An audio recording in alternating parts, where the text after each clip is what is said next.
Hello, everyone. Welcome to my talk today. I bring a prop with me today. So whenever I was trying to say about put on the tester hat, so I will use this for illustration purposes. And then, so I want to begin my talk by bringing a little bit of history of how I was connected with genetic improvement. Back then, I think this was very long time back. I was just graduating from my PhD. I was quite honored to be invited as one of the participants in the DAX2 seminar for the GI workshops. I think a few people are there, like not, I think I definitely see Bill there. So, and then I want to say a little bit about from the past, how I recently also went to, did not put that, that's why. Okay. Okay. That's why I was recently also been there, not so recent, maybe last year.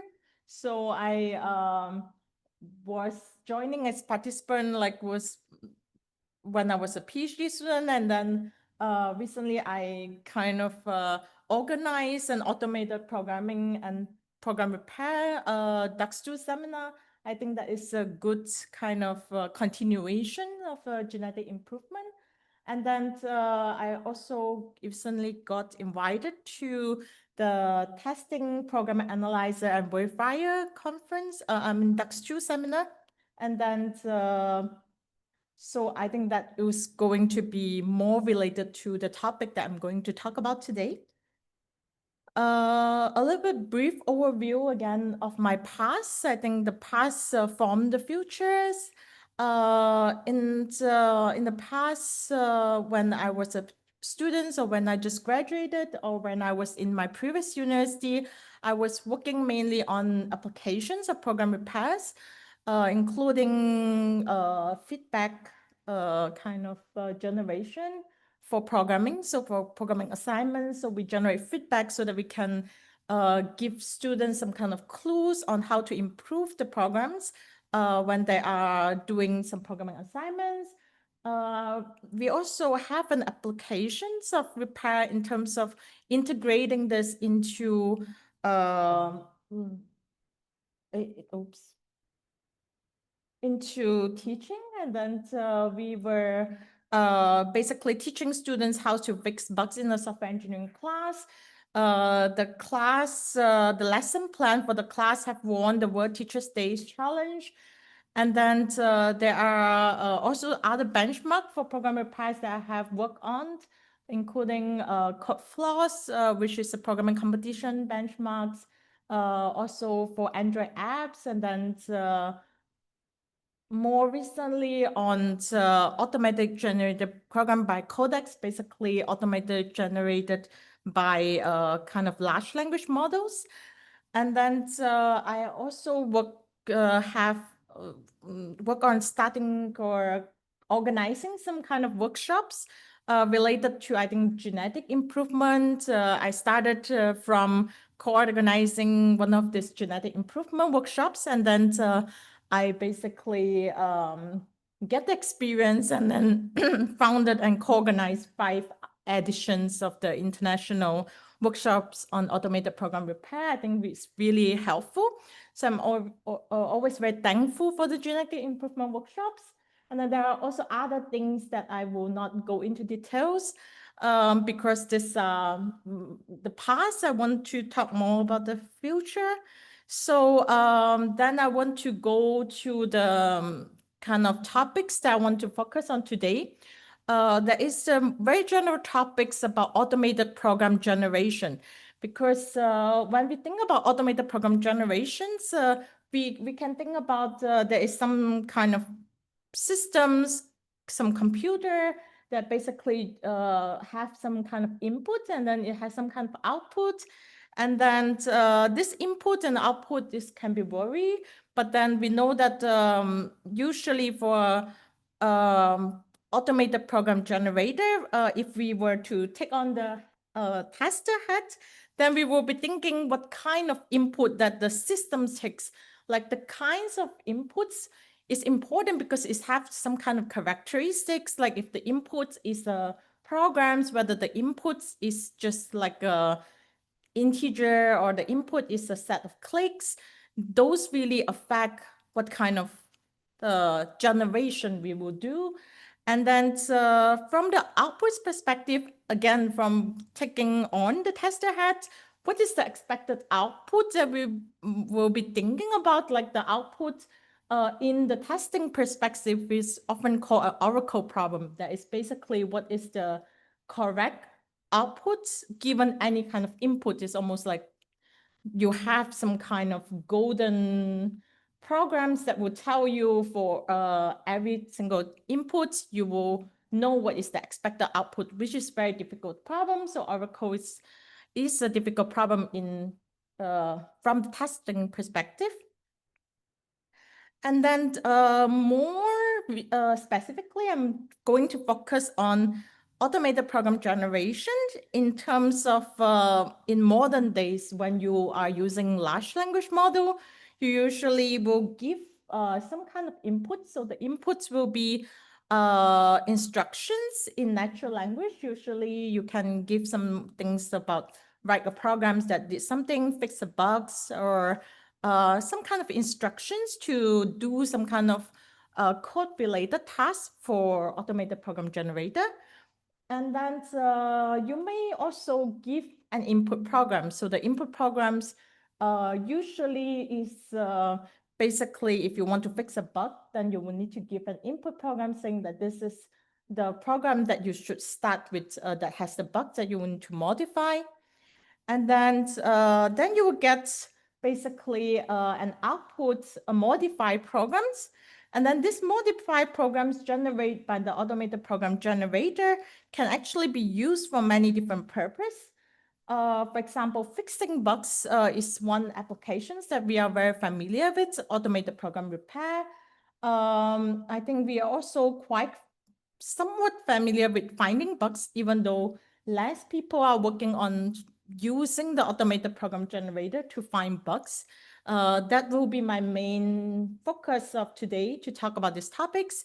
And then, of course, we should not also forget about the other kind of application here, which is related to the genetic improvement.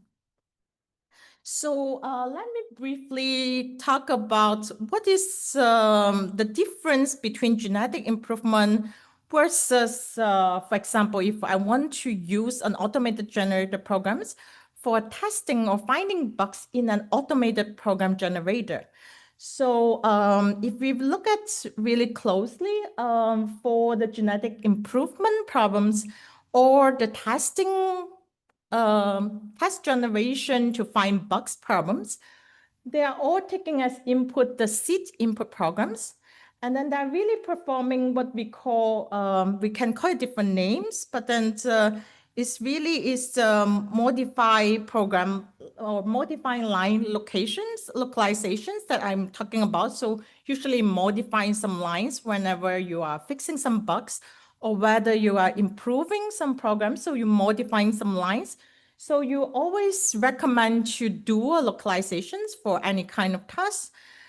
And then it has been shown in some of the studies that if you were to perform the localizations, then it will be better to guide the repair, the improvements, or even in terms of testing, generating program for testing program analyzer. And then the second steps is mainly, I think, what we think about as a automated program generator. We usually ask it to modify our programs, to generate or modify programs at a particular line. And then, so the second steps is always basically the program generation that we are familiar with. And then the third one, the third steps is really something we are not really have very advancements about is the kind of evaluation. Usually we evaluate kind of the steps or each of the generated variances of the generated variance in terms of populations, can be mutants in the populations. In terms of testing the program analyzer, we are really evaluating whether the programs is triggering a bug in the analyzer. So if you notice this different steps, we are really using similar steps when we are even doing either program repair or whether we are testing like a program analyzer. The difference is really basically the steps when you do some kind of patch verification or you want to check whether the generated mutants have some kind of improvement, or you want to check in this case then whether the programs is triggering a bug in the analyzer. Next, I want to talk about the first kind of short part of my talk. That is, I will present three of our kind of recent works on automated test generation for program analyzer. I think this forms some kind of recent small topics on the test generation specifically for program analyzer. Particularly, we start with the first work that we done in FSC 2023 that is on testing the state analyzer with semantic preserving transformation. And then I will talk about more recent work that we done for this related conference as well, that's on different kind of problems in program analyzer, where we derive a special solution to test and find all of these problems. So for the first work that I'm going to talk about, I'm really going to go over briefly, just to give you a brief idea about what we are doing there. That is some kind of difference from genetic improvement or from other testing problems in general. And in this case, when we talk about static analyzer, is really the static analyzer is analyzing program as input. So this is the context. So just to give a background about static analyzer, usually we use static analyzer very often in our, I think developers will use static analyzer to detect some common issues without running the program. So it has the benefits that you don't need to execute the test cases.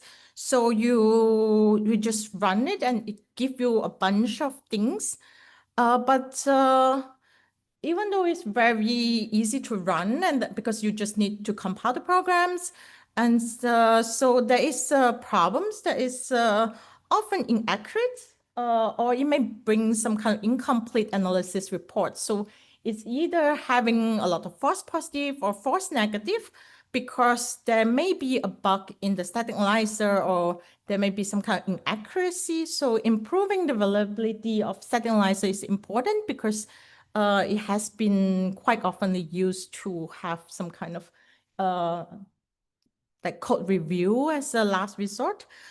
In terms of static analyzer, you can think about static analyzer as a black box. Like it has a few steps. Mainly the steps is configuration. So it may have the inputs. If we again take on the tester hat, we will see that the inputs is really configuration. You configure the state analyzer, and then sometimes you will disable some rules or enable some rules. So the static analyzer have a lot of different rules. And then the input programs, you know that the input programs is basically what you are writing. And then you want the state analyzer to check. So the input is really quite something that we are quite familiar with. The configuration may be a bit different, but really I'm only going to focus on the input programs here. So, and then we also have looking at the outputs. Basically, the output of the state analyzer after going some kind of front-end analysis, some back-end analysis, the output is really an analysis report. So this kind of report is basically giving us some kind of information that particular line in the programs may be buggy. So the challenge here is because the static analyzer itself have a lot of different false positive, different kind of false negative, we really are not really sure when it gives some analysis report whether the results are correct. So this is one of the first challenge in terms of checking or generating tests for static analyzer. And then there's also the second challenge is that because we are using an input programs, so we really want to know how can we generate the high quality input programs in order to get the input data that we want. So these two challenges mainly what we are going to solve. For the first challenge is really, as I mentioned, is Oracle problems. So it's because we do not have an automated Oracle to check for the analysis report. So we really want to rely on something like quite often used in terms of testing, a metamorphic testing kind of strategy. So you will use what is so-called a metamorphic relation. A metamorphic relations is usually some kind of relations that should not change in the programs. So metamorphic relations here that we are using is that the programs that is before transformation, and then the generate the programs after the transformation, as long as we are doing the semantic preserving transformation, theoretically, we should have the same kind of analysis report. This kind of metamorphic relation have been actually quite often used for compiler testing, for example, because they use this kind of semantic preserving transformation to check whether compilers are returning the same result. So we are kind of one of the first ones that trying to apply this to the static analysis testing. So we use from the original programs, we actually select some kind of semantic preserving transformation. Note that not all kinds of semantic preserving transformation are actually going to work very well because some of the static analyzer, they are checking something like style kind of checking. So rename, for example, is a good kind of checkers for some static analysis that check whether you can actually matches the coding standard, for example. So rename, even though it's a semantic preserving transformation, we do not use it in our transformation because it will not cause an equivalent analysis reports. So we have actually some specialized semantic preserving transformations. Usually we do not want those that causes style problems, but we actually include quite a few semantic preserving transformation. And then the second challenge we want to solve is to generate high quality programs. So in order to generate high quality programs, because we are doing only a transformation, we noticed that reusing the original test suite together with the documentation is a very good starting point, and it's very important because if you are using some kind of randomly generated inputs, it's less likely to kind of have the conditions that actually fulfill the requirements to trigger some of the static analysis kind of rules. For example, for some rules that checks for a null pointer exceptions, you really need some kind of objects that have the potential to have a null pointer exception. So in this case, we get the input programs from two sources. One is the official test suite. Those stat analyzer, because they are widely used, they actually oftentimes have quite a lot of test suites. And then we also notice that there is also documentations because usually these documentations want to explain what does the rules actually of this static analyzer means. So we use this kind of documentations for our purpose of getting good quality input programs for our transformations. And then the problems is then because there are too many programs. So the questions become how do our two stack files select the input programs? For this, we actually follow a few steps. After doing the semantic preserving transformations, we do some kind of reduction. So as I kind of hinted before, doing when you do, for example, program bug fixings, you will do a localizations that you call fault localizations. But in this case, we are also doing some kind of localizations, but then we use the locations in the analysis report to guide our modifications. So we call this analysis report guided locations. So basically we use the locations in the analysis report, and then also all of them that have the control or data dependencies with these locations, then that will help us to select the right locations in order to do the modifications. And then the other things that we want to do is if we are generating quite similar programs, then that is also not very good, because then we may end up finding the similar bugs in the static analyzer. So we use what we call structurally diverse variance selections. We actually help us to select the variance where the program context and the type of transformation that we use, they are different so that we can get a diversity. So after this, you can see that the steps are kind of similar. So we do the automated testing, and then we do really a differential analysis to check whether the input programs together with the variance have what we call an equivalent analysis report. If they are equivalents, then we think that the static analyzer have some kind of problem, because they should behave the same way for the program variants which are semantically equivalent. So in terms of this program transformation, I hinted a little bit on what kind of program transformations that we use or not use.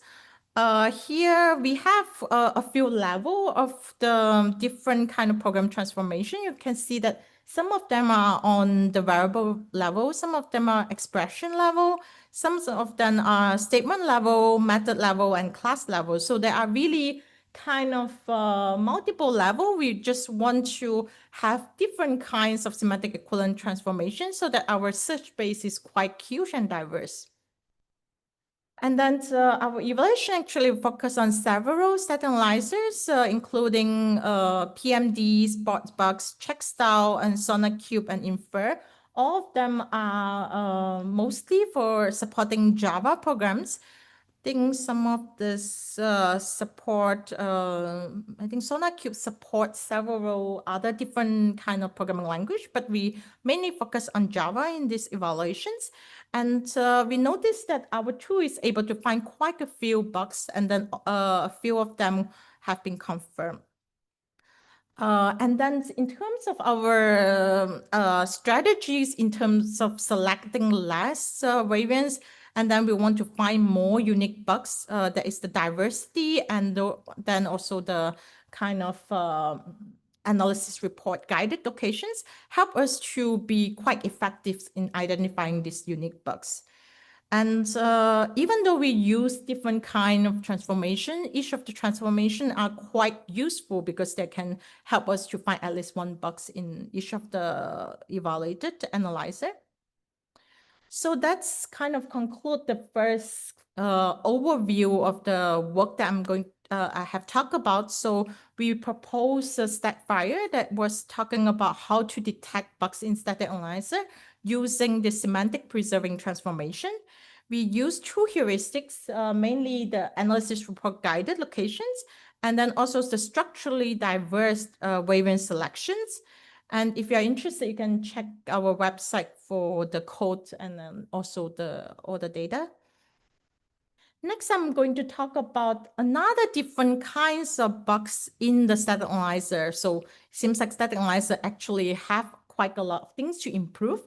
So the other things that I want to talk about is really about the annotation induced fault of static analyzer. Because we are focusing mainly on Java kind of static analyzers, we know that the annotation is a big thing in Java. So I want to give a brief introduction about what is Java annotation in case that you don't really know about Java annotation. So you will see for Java, usually sometimes you see an @ sign. When you're using, for example, a static analyzer, you can have an @ sign that suppress the warning. So you can have an unchecked warning. So sometimes the developers use this suppress warning to say, I don't want to think about this kind of rules, so I want to suppress this kind of warning. Sometimes it actually gives some kind of shortcut informations to allow you to attach some kind of metadata. So the challenge here for a static analyzer is that because it's introducing the annotations, is actually introducing extra tokens during the analysis. And then the static analyzer may overlook or mishandle the tokens, leading to the incorrect results, or sometimes it may even crash the systems because it cannot parse it correctly. So the annotation actually changes the structures of the programs, or sometimes even the behavior of the programs. So in this case, to test this kind of annotation-induced fault, we designed 3 kinds of techniques in our tools called annotesters. So the same kind of things that really we want to generate. Here, the annotester is generating annotated programs. So we generate 3 kinds of annotated programs. The first kind of annotated programs is basically the source level annotations. So the source level annotations basically is something like add data, add value. So they are really adding some kind of information to the source level.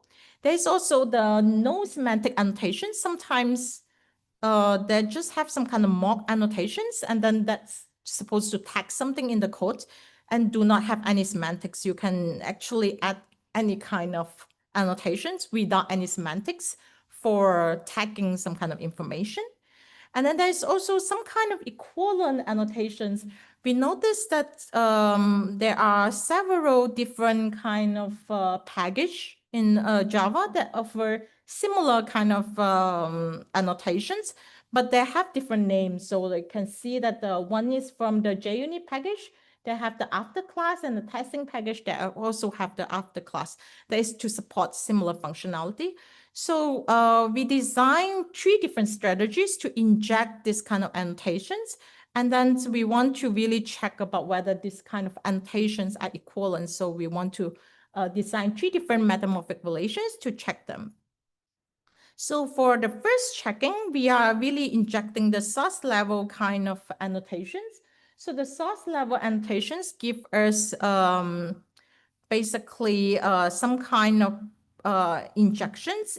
And then the source level annotations basically happens during, so when you give this kind of programs with annotations to the, for example, the compilers, it's actually going to go through an annotation preprocessing. So it will preprocess these annotations. It sometimes expand the annotations. So, and then the static analyzer will use this kind of programs for analysis. And what the static analysis is doing in this case is that it's supposed to obey what kind of annotations that have been the meaning of the annotations. So in this case, we were really having a metamorphic relations that check whether the programs before the post-processing and then after the processing is equivalent. So there is the checking is really to make sure that the annotation pre-processings will actually expand the language of or the semantic meaning of these annotations. For example, sometimes it will inject some kind of field into the programs that you just add as an annotation, as a short form. So after expanding, it should be semantically equivalent according to the semantics of this source level annotations. The second kind of annotation is very simple because there is some annotations that do not have any semantics. Then these mock annotations, of course, if do not have any semantics, it should not trigger any things difference in the static analyzer. So we're really comparing the two sets of analysis programs to check whether the dummy annotations have the same kind of analysis report with the static analyzer. And then the third one is the equivalent pair that I have mentioned. So the equivalent pair here, again, because they are really equivalent but supported by different package, they may have slightly different implementations, but the behavior should be the same because it should support similar kind of annotations for the users, regardless of the package. So we are injecting this pair of equivalents into the programs and check for the analysis report to see whether they have this kind of equivalent analysis reports. So this is our third checkers. So as you can see with the three different checkers, we are able to generate a lot of annotated programs to test, again, similar kind of sets of static analyzer. We add in this stage, we noticed that there are one more quite oftenly used static analyzer, but actually mostly it's known as static kind of program. It's more like a static analysis framework compared to different kind of static analyzer that we have tested. So we add one more kind of static analysis frameworks, and we notice that we are able to find the kind of annotation induced fault in all of them. And then we have reported some of the bugs, and then 20 of them have been confirmed and fixed. So as a summary of the annotation-induced faults, we we understand this annotation-induced faults, and then we have a few findings. And then we also were talking about the anno-tester, how we use different kind of metamorphic testing relations to find the bugs in the static analysis tools. And then we have evaluated in more static analyzers compared to the previous work. And then it reveals some kind of errors.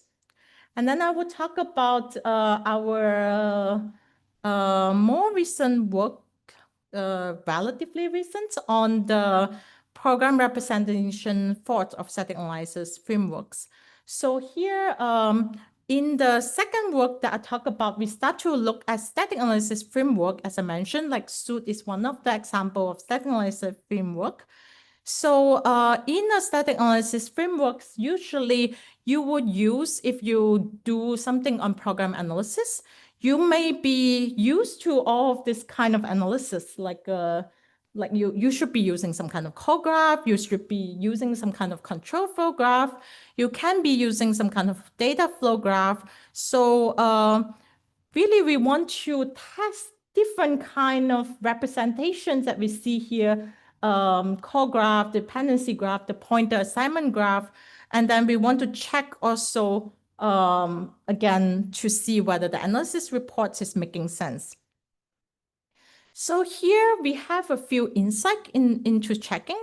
The first insight is that we do differential analysis. So we want to check whether if we have two different kind of representations, two different static analysis frameworks, we will, with the equivalent algorithms, then whether the generated program representation are the same. So when I talk about equivalent algorithm, it really means like if we have two static analysis framework computing, for example, the same control flow, the control flow should be equivalent somehow because we, both are control flow graph for the same programs, but it's just two different static analysis frameworks. So of course, that should be equivalent.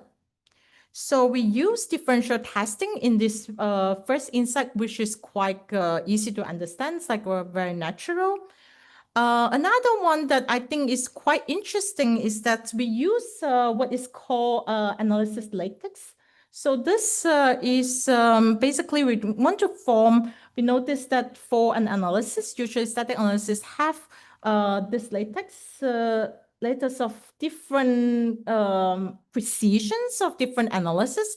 For example, there are some kind of more precise program representations, more precise analysis, and quite surprisingly, a lot of different static analyzers support different level of analysis. Usually it's because some analyses are more expensive. So usually you may want to, if you want to save time, you may want to invoke the lower kind of rank analysis. If you want to be more extensive, more kind of accurate, you want to have an upper level. So we basically have the insights that given the program representations generated by two different things under the same input programs, that should actually have the same properties if one is less precise than the other. So the properties should be the subset of this. So basically, we are really checking whether the more precise program representations should form a subset of the more complete program representations. And then so basically we implement these two kind of insights into our algorithms. And then this help us to find different kind of program representations fought in the static analysis frameworks. So you will notice that here we start to focus on static analysis frameworks like Suit and SuitUp, which is the recent versions. And then also Voila and Dupe is the other kind of static analysis framework. They are all quite frequently used. And then these techniques actually help us to find quite a lot of bugs in all of these static analysis tools. But notice that we find maybe the number, if you look at the exact numbers, is less because in the static analysis frameworks, this kind of bugs is not easily detected. And then especially in terms of program representation. So we basically still able to find quite a lot of bugs in this kind of static analysis frameworks. So that's just kind of summarize. We actually did a studies of this program representation fault. I did not go into detail. If you are interested, you can check our paper on our studies about what is the program representation faults that we talk about. Like if you are interested into knowing about the control flow graph, about what kind of analysis kind of informations that could be missing or handling not so well in this data analysis framework, you're welcome to check our paper. And then I mainly presented the three insights that we have in this data analysis tools. And then we find quite a few bugs that have been fixed by the developers. And then I want to go back to the questions or the topics that is on the genetic improvements. We know that, again, genetic improvement, I want to mention that it's really very much related to what I'm talking about today in terms of steps, like genetic improvement. Maybe you do some kind of profiling when you want to optimize the runtime. And then here we present the techniques that actually do some kind of localizations using the analysis report guided analysis. And then the mutation part turned out to be not so interesting sometimes, but largely we are really generating programs with different characteristics. And then the program evaluations is slightly different. We design several different strategies to validate the correctness. One is to validate the semantic equivalence programs. And then another one is to validate annotated programs. And then the last one is to validate the program representation. So this is quite three different kind of strategies to validate different kind of bugs in static analysis tools. Now that we have talked about static analysis tools, how we look at semantic kind of equivalent transformations that help us to find these bugs, I also want to bring you to even more recent topics that I have worked on. That is, I have also started working on understanding and testing semantic equivalent transformations. We will have a paper, hopefully Hypo will present it in FSE, that is on the diverse program transformations for program simplifications. And then we also have another paper under review about refactoring engine bugs. And then I think Hwei will present tomorrow about the how we are testing the refactoring engines, well, different kind of historical bug report driven LLM. So this, I will talk about this kind of topics briefly. So the first one, bear with me if I make some mistakes because I think we were still refining this kind of slides for the diverse program transformation. So we really want to solve the problems. I think not really solving the problem. I think you are really familiar with these problems of program simplification. You know that the simplest is the better. We want to simplify programs because it helps us to clean up codes. It actually improves the readability of the codes. It reduces the complexity. It improves reusability. So a lot of people actually simplify programs. And then we noticed that there are two kinds of, the main goal of the simplifications really is to produce less lines of code.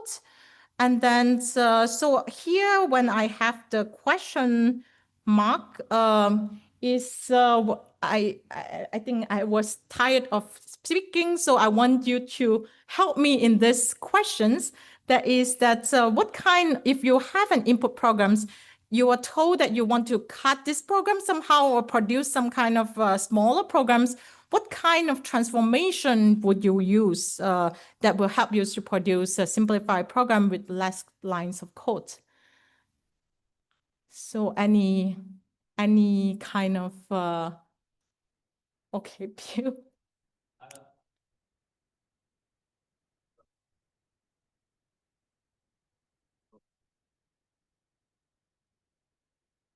So I'm going to look at Jens's work. So Jens would argue that what you do is you simply randomly remove bits from the code and see, A, does it compile?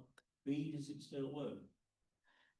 Yes, that's, I think that's the exactly what I'm looking for in these questions. I know that like very, very often we think about the simplification problems. We oftentimes think about just removing and then it solve the problem because it's very directly solve the problems of removing codes. But then we noticed that there are a lot of existing works on simplifications. So we did a literature or brief literature review, and then so we have what we call quite a lot of papers that we realize, and actually a lot of them are related to genetic improvement. So in terms of what we call syntactic simplifications, usually people use rule-based kind of transformations. For example, refactoring, you are very familiar with refactoring. You think that you some of the refactoring could help you to solve the simplification problem, of course. In terms of genetic programming, we were able to cite some very early paper that is doing some kind of numerical simplification. Of course, numerical simplification, it just means that 1 plus 0 equals to 1. I mean, this kind of numerical simplifications is actually equivalent somehow. So it's basically using some kind of rules that you write some kind of rules. I think usually this kind of techniques was very popular as well to reduce code in the programs. And then we also have algebraic simplifications as well that also do the same kind of thing. So we have a lot of different techniques, but most of them use some kind of rules, like 1 or 2, 3 rules to simplify programs. Some of them is to control bloat. That is very common problems in genetic programming. And then also some of them is to make sure that you kind of look at some kind of more diverse kind of programs during genetic programming. And then the other kind of techniques that we will call as of ourselves the semantic simplifications, which I think Bill was talking about, like you sometimes may use you compile it, so maybe you run the test and then check that it works. So usually those that run tests and check that it works is actually a deletion-based approach. So the deletion-based approach, we have a lot of different names about this, like delta debugging is one of deletion-based approach because it's only remove program reductions, in many cases, reductions using some kind of, it may have some kind of rules, but then mostly deletions. And then debloating is also mainly deletions. And then the program slicing, in some kind of narrow view, you are only focusing on a slice of the programs, and essentially you are also doing deletions. So arguably, the semantic kind of simplifications usually only use deletions, if you notice. And then we find also quite early work on simplifications. I think Wes was one of the authors in these papers, that they are using mutation crossover operators that are very oftenly used in genetic programmings. So these are really the existing works on program simplifications. The literature is quite old and then also quite huge, because many different domains we are doing simplification. So I guess we don't need to motivate why do we need to do simplifications. But the key point here is that most techniques are really deletion based.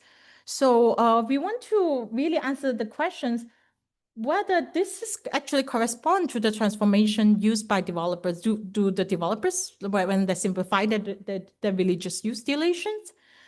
So this is one of the research questions that we really ask in our studies.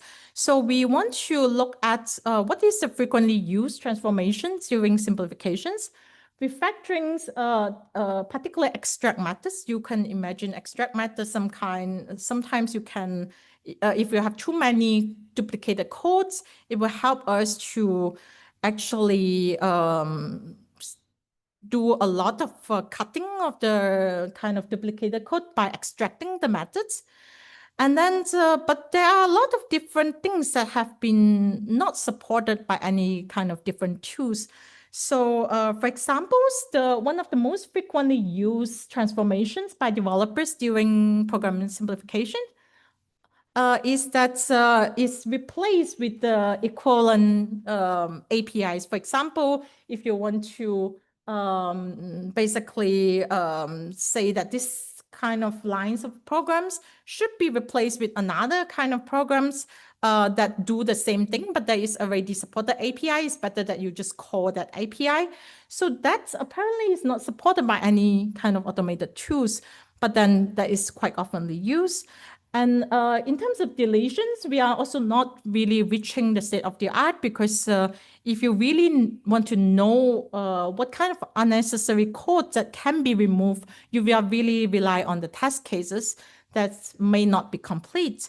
So, and then of course, there are other kind of simplifications like Boolean simplifications and algebraic simplifications. And then also in terms of Java, because we are looking at the research questions more for Java, we noticed that there is also things like using that diamond operators is one of the Java language features that actually do simplifications. That is, you can not use this string as in the middle. And then, so this is another examples that is basically short example of what I've talked about replacing with equivalence API. You can see that instead of having two asserts, usually they prefer maybe to write a methods to do that. And then basically we want to just replace this with this method. So this replace with equivalent API could actually be an internal method, can be external. But then the challenge is if you are using a rule-based kind of approach, you will need to check for the equivalent codes, which is very difficult to check one block of code versus this block of code. So we propose to use a learning-based approach. So the learning-based approach here, nothing very fancy. We are doing very simple kind of steps. The main step here is, as I mentioned, we do look kind of localizations. In these steps, we are really doing the modifying line localizations. And then in the validation steps, we are checking for different kinds of checkers because we want to have a simplified programs that have reduced complexity and reduce kind of ways to make it very confusing to read. So we have the checkers to help us to do this. So again, talking about the relations between GI and the automated program simplifications, we notice that there are really a lot of similarity because the steps are essentially the same. We are training using the tag modifying line, and then we are generating, in this case, the programs using LLMs. Actually, we use just code T5 for our paper, and then we do different kind of checks like equivalent checks and the quality checks. So another things that I want to talk about is that because we are using this kind of training of the programs that help us to generate a lot of different variants of programs that could achieve the result of simplifications, we noticed that our tool actually successfully generate the correct simplified programs. And then we can also generate these simplified programs using 14 types of diverse types of transformations instead of focusing only on the deletions, which are very narrow. And then I think the surprising kind of things that we have here is that even though deletion is very goal-directed, but some of this diverse program transformation actually can achieve more or higher kind of reductions compared to simply deletions, because you can imagine a lot of lines of code could be safe if you want to use other kind of transformation as well. So here we want to really talk about focus on other more diverse kind of transformations. Hopefully that will help you to generate more diverse kind of simplification. And then, and hopefully those applications like genetic improvement, genetic programming, and then also even on the test case simplifications could consider start using different diverse kind of transformation for enriching their search space when they want to generate tests or want to do the simplifications. Because I talk about the semantic equivalent transformations and then rule-based syntactic simplification being one of them. And then I think refactoring is one very main. I think I don't need to talk about what is a refactoring. Most people here will know what is a refactoring. It should not change the programs, the behavior of the programs, but it should improve somehow the internal structures. So I want to present briefly our work on looking into what do the bugs, what kind of bugs do the refactoring engine have? So we know that the refactoring engine, just to give you kind of what kind of menu you will see when you invoke the refactoring engine, you can see some kind of refactoring menu if you use IDE, and then there are lists of kind of refactorings that is enabled. And then we want to understand what kind of refactoring are more likely to trigger bugs. So basically our observation is that the extract kind of refactorings, they are very easily likely to find some kind of bugs. Inlines related are also very easily to trigger the refactoring engine bugs. Move kind of related are also very interesting to kind of trigger the refactoring engine bugs. I think that's not very surprising. But let me give you an examples of these bugs. Again, I have the question marks here, so that is when I need your help. So in this kind of example, like we have the example in the left-hand side and the right-hand side. The left-hand side is this is before refactoring, the one is after refactoring, and then you are supposed to guess where is the bug in this. So we are invoking basically an extract local variable refactoring on particularly on one of the highlighted here as least. So we want to extract the variable.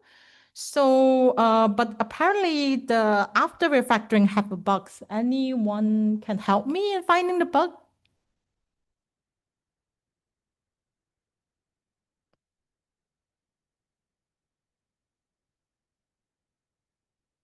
Oh, okay. Mhm. Right.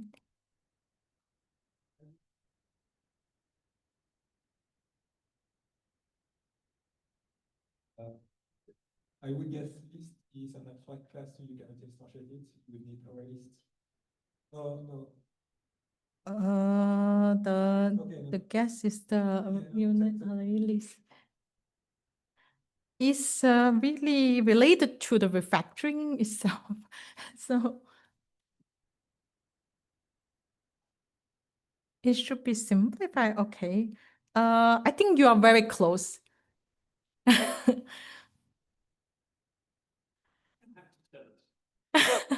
So here we see that there are two instances of S-list.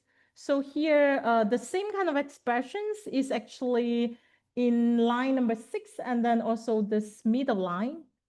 So we can see that there are two exactly the same expressions, but then only the first one is being extracted. So the developers are actually complaining, what about the second one? Aren't you supposed to also extract it? Because you are supposed to detect it, everything that can be extracted, and then to make the change complete. Otherwise, like it seems like the user of this refactoring engine will need to manually replace this basically this line with the list variables that we have created here. So this is actually some kind of bugs that we kind studies in the paper. So we also look at what are the symptoms, what are the root cause of these bugs, and then also what are the input characteristics. Here, I really want to show you the diagram just because we are really back to the same questions, because you can see that the diagram here is really similar in terms of input for the static analysis versus the refactoring engine. Because in refactoring engine, we have also a configuration. Configuration is different for refactoring engine bugs, of course. But then the input program is actually very similar, like you also do something similar. But again, you need certain conditions of the input programs to trigger particular bugs in the refactoring engines. In terms of common symptoms, we have quite common symptoms. Like we have the compilation errors, we have the crash, we have the behavior change. I think behavior change is something unexpected because you use a refactoring with the intention of preserving the kind of behavior in your programs. So the refactoring that causes the behavior change is actually most problematic. And then the common root cause that we notice is that they usually do in kind of incorrect transformation. Like the example that I've shown is really an incorrect transformation or incomplete kind of transformations. And then they may also check for some kind of preconditions that incorrectly or the flow analysis incorrectly that I did not really cover. So in terms of input characteristic of the kind of programs that are very likely to cause bugs in the refactoring engine, we notice there are a few kinds, like the lambda expressions, the Java generic, and annotations. You also may notice something similar because I was talking about annotations when I was talking about static analyzer. So we noticed that there are really a lot of common things. In fact, you can even think about refactoring engine as some kind of static analysis tools if we really want to look at it broadly. So the questions here we briefly ask is whether we can use the input characteristic in our studies that we think that is more error prone for an automated approach that we designed to test refactoring engines. So here I'm only going over briefly on this because Hypo will go over this tomorrow. So we have an examples of this refactoring. This is a pull out refactorings, like that trying to pull this get health from the subclass to the upper class.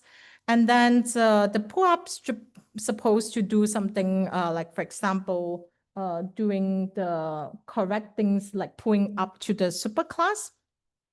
But then the more complex kind of input programs will make this pull up very complicated because you can have some kind of inner class and then the outer class. So when you pull up, then the things become very confusing. So then the refactoring engine is more likely to have bugs. So we noticed that this kind of pull-up related kind of bugs really often occurs in different kind of refactoring engines, and then even produce some kind of programs that have kind of syntax error, which is not something that we want. So we actually report some of these bugs, and then they have also fixed it. Another kind of unique perspective that we have in this papers is that we notice that because if we just look at the input characteristics, it may not be enough. We may want to look at the different things that trigger a refactorings from a bug report. So we also look at what we call the historical bug reports that was reported in the GitHub or Bugzilla or Utrack for different kind of refactoring engines. And then together, we basically use this error-prone informations and then also the selecting programs from historical bug reports. And then we basically ask LLM to perform the mutations to help us to get the mutated programs that help us to find more bugs in the refactoring engines. So this is just simple examples. So the tools is called the retester. So our tools that is automatically testing refactoring engine bugs. We use LM for mutations. The difference is that the Oracle is a bit different, and then also we use the historical bug reports. So of course, in our experiments, we are able to find some kind of bugs in the programs that I would not go too much in details. So I want to do kind of like a summary of this book, and then basically we have the first kind of automated approach that use LM to with a historical bug report driven approach to test the refactoring engine to find bugs in these refactoring engines. If you have any kind of information, you should email Hypo about that. And then so now I have really talked about two direction of works. Basically, we are understanding and finding bugs in program analysis tools. We want to also understand and automate the diverse kind of program simplifications. Hopefully, it will help us to do more simplification, looking at simplification in a different way. And then we also start to look at different kind of bugs and understanding, and then trying to design new kind of approach to test the refactoring engines. So I want to give like a more broader view of automated program generations, as I mentioned, because we really are restricted to looking at fixing bugs mostly using the automated generated programs. I have talked about how we use automated generated programs to find bugs in Program Analyzer. I would urge you to think about other kind of software maintenance tasks that you would use. And then also what kind of other automated program generation techniques you will use, because we talk about some rule-based, we talk about some LM-based, there are even genetic algorithms. So there are a lot of techniques that can be used there for automated program generations. The more longer term kind of works that I want to focus on is really to generate programs to test program generation tool in general. We don't really want to restrict to program analyzer or refactoring engines. There are many program generation tools out there, like code generation model, any kind of programs that really takes in as input the programs. And then if you develop a new programming kind of automated programming tools, we are also very happily testing it. And then we want to ensure also the reliability will test generation. I think at this point, someone may ask me about how about testing a genetic improvement engine. So I would really already prepare slides for that. So in terms of testing a genetic improvement engines, we are really, again, taking the tester hat. We want to look at what kind of input that the genetic improvement engine takes. Do we really also take in input as programs, or we take in something else? But good news is that I think genetic improvement engine is also an automated program generator. So maybe we can apply the same techniques to generate semantic equivalent kind of variants. And then maybe we can check somehow whether something semantically equivalent variance is easier to be improved. I am really new here. I just have a thought.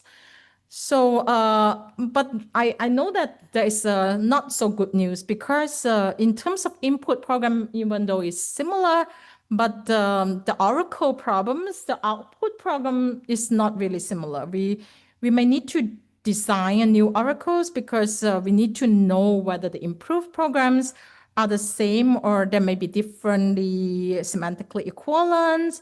One thing is whether we want to use differential testing techniques, but whether there are multiple kinds of genetic improvement engine that we can compare for the differential testing. Again, idea is needed for this. And then, so basically here, I really want to think about what is the expected output for a genetic improvement engine. So that's, I really need help in this respect. And then I also want to talk about from the testing perspective, because I really want to think about the testing perspective as also covering different kind of coverage criteria. So if I were to take on the tester hat, I would think that the criteria to cover is important to consider. So one of different criteria, again, I bring the this software quality standard from the ISO perspective. There are actually many kind of metrics that actually define the software quality. If you look at the talk that we are going to listen today, or the talk that I have already talked about, we only cover a little bit of this criteria. So basically, my talk mainly cover mainly maintainability because we want to maintain some programs for fixing bugs, and then reliability. We want to ensure the reliability of the stat analyzer. And then we noticed that most of the GI or genetic improvement paper mostly focus on the performance, kind of efficiency. But there are really other approach that I think should be considered in terms of genetic improvement. For example, portability. I think Bill was mentioning about he was trying to improve on portability at some point. Functional suitability, I don't know, some of this quality metrics may be difficult to measure, but compatibility is also very interesting domain. I think there are some paper on that. Usability is also very important, security is as well. But then I just want to urge you to think about from a tester's perspective, what kind of criteria that you want to kind of improve as a genetic improvement engine, or whether the genetic improvement engine have been used in all of this kind of criteria yet to see which is it really suitable only for performance improvement, or it can actually be used for more than this criteria. So that is actually the end of my talk. I'm happy to take any questions if I'm not over time.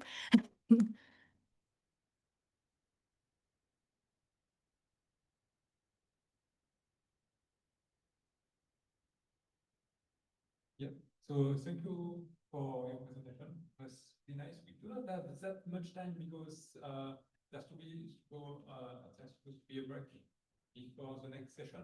But we can take one or two questions, or we can continue discussion during the break more formally. Okay.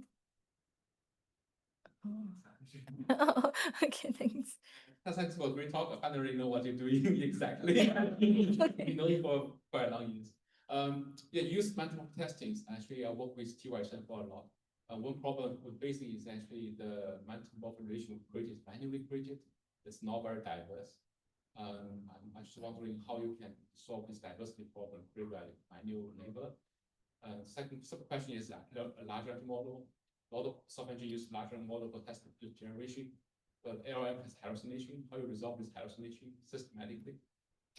Maybe Okay. you can talk offline, but the two have to The two questions very interesting. I think like the metamorphic relation, I think like the metamorphic relation itself, after we design the metamorphic relations, we can do the automation. We just encode this somehow. I think it's also very interesting to how to automatically create these diverse metamorphic relations. So all of the metamorphic relation, we basically get insight from doing a study, and then we design like 2 or 3 for each of different kinds of bugs, and then we add it into our systems. For the second questions, I think like this is also very interesting problem about the hallucinations when you use the task generated. I think because from the perspective that I mentioned, like we have used these equivalent relations to help us. So if there is a hallucination, then the generated programs is usually not really correct. Then you will not pass the validation stage. But then it's also very interesting to look at the other perspective as well, like how to test the hallucination problem of the LLM that should be somewhere in the reliability kind of domains, like about the reliability of the LLMs. We currently have one papers that is about we're trying to check for consistency in terms of the explanation. So sometimes for the explanation that is provided by the LLMs, we notice that it's not very consistent because it select this kind of things or it do this kind of transformation because of certain reasoning, but then it's not really accurate. So we use this explanation consistency to solve the hallucination problem. Thank you Yeah. for the talk. Once again, it's very good. Thank you. Thank you. Perhaps we have time for just one more question, then we'll try to do a group photo, and we have a short break before the next session. Okay. So I got one last question. Oh, okay. So with regard to simplification and refactoring, my understanding, the reason we want to simplify is either so that the code is easier to understand or easier to maintain, or Yes. on the other hand, that there is less surface for bugs. Yes, less surface for bugs is one of the goal actually also. So my question is, what does happen when part of your function is, for example, hyper optimized for some kinds of execution? So you have a complex method, it does work, you might want to remove half of it, lose a little bit of performance, but it will be much easier to understand, much easier, much simpler in terms of bug surface, but you will lose that little sliver of performance. Is it something that you want to investigate, the trade-off between how much the function is simple to understand and to maintain, and is that extra performance interesting? So you are not really, you don't really want to have one hyper simplified function, but there is a trade-off between in one end it is easier to understand, and in other ones, there is hyper optimized stuff, so that it is a little bit of the trade-off between the two. Yeah, I think this is very interesting questions because we really want to, the kind of simplification we look at in our study is what we call developer-induced simplification. So they are the one that chosen by developers to do the simplification. So we think that they maybe already have this trade-off in mind, like saying that these simplifications actually improve the codes and then it's also will not cause some kind of performance. But we do think that this kind of performance trade-off is very important. One simple way to kind of accommodate that is to add it in our checker, because our validations checker is trying to check whether it reduce complexity, the generated program reduced complexity and readability, improve readability. And then I could imagine a checker that actually trying to improve performance as well, to check whether it improved performance. And then we can present different kind of variants to developers to decide Or of course, making these decisions, this trade-off is very difficult from an automated perspective because even developers sometimes are not very clear about this kind of trade-off. Yeah. Mhm. So yeah, thank you again. We can thank the speaker again.